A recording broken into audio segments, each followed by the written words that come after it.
Legends Series 15 has a nice X-Pac figure here. Elite style. It's actually kind of a double attire figure that spans a whole year almost. So we'll open him up, check out what times he represents here. Tiny little X-Pac bio on the back with some statistics. And with some of the stables, they're doing little added decals for DX there. Kind of cute.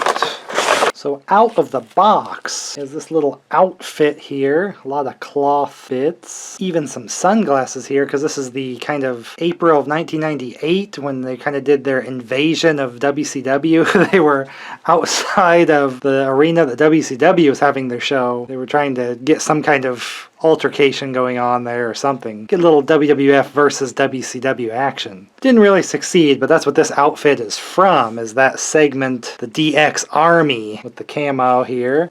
Really nice kind of plasticky jacket. The DX shirt is just hard molded plastic though, so they didn't go all out with all cloth stuff. Just the jacket and the pants, camo pants, cloth material.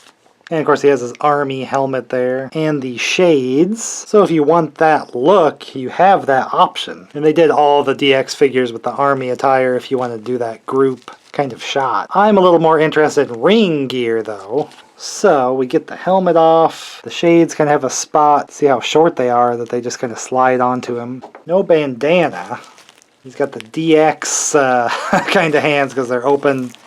Maybe to do some certain gesture there. But he does come with normal accessory holding hands, a little bit open. Pretty nice leather jacket off that could be used quite a few other figures, so that's a handy one to have. He's got his elbow pad ring gear on. The face with the facial scan, so it looks pretty good. We'll take a closer look at that in a bit, because I want to get this stuff off. You can already see it's not a typical green attire underneath that you would expect from a DX figure. With the DX shirt there, again, it's just the older molded one. Would have been really crazy cool if they did do cloth.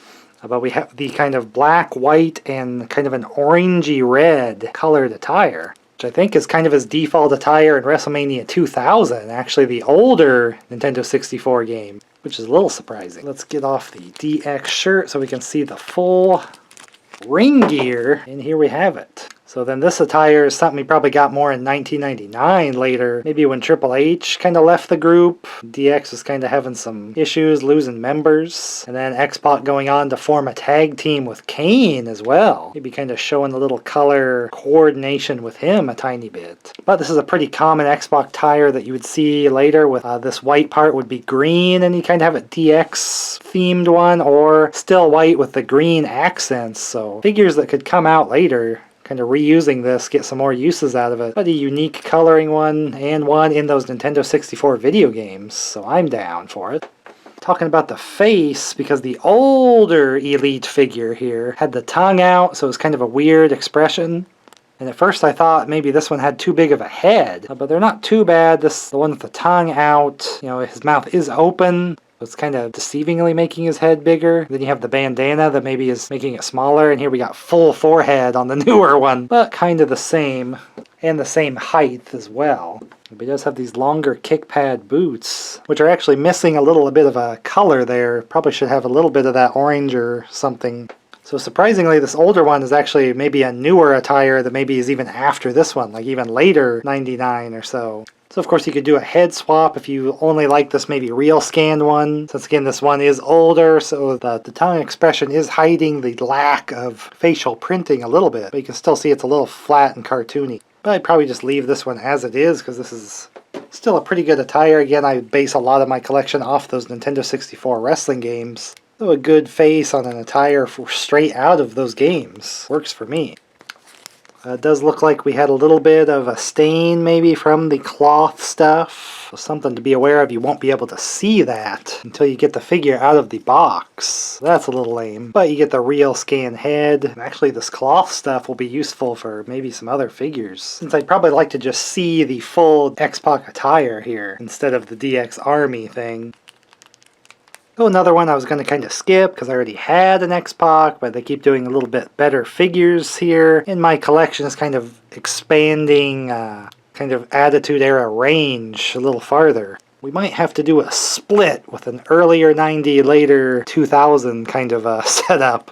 Possibly. Just because wrestling changes really fast. I mean, I say Attitude Era, but there's only a few years to that. There's not even like a decade of it. Stuff changed really fast back then. So that's why I like to use those video games as little snapshots. See the wrestlers that were included in those. Good way to judge. So I open all my wrestling figures from this time period right here with videos. So you can see Attitude Era WWF and the WCW stuff as well.